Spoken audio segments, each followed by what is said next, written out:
Takže dobrý den lidičky, já vás vítám dalšího let's play.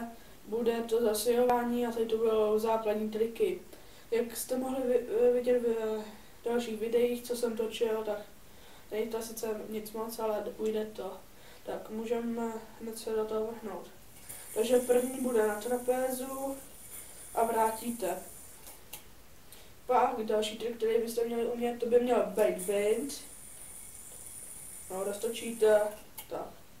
To by měl být další trik. A další trik by měl být, že byste měl přes druhou představit dvě ruce a trefit se na první z těch.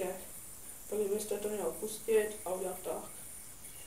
A to by měl být zlehčený Cold Fusion, ale to už je trochu pro ty pokročilejší, ale mohlo by to tak stačit.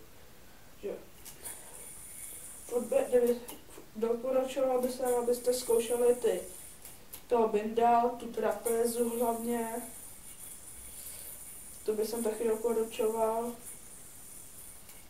A jinak ještě Kyoju. Jojo byste si měli koupit nejhůř One Star Code, to co mám. Nová kolekce, to byste si nejhůř měli koupit žádný Vanko a když mluvím o těch začátečnických jirích. A asi každý si řekne, že nejlepší je Barakuda, ale už to není tak dobrý, ale prostě Barakuda už není to, co bývala a už jsou lepší triky, lepší joja. Tak jo, tohle by pro ten dnešní odpěmový všechno, čau.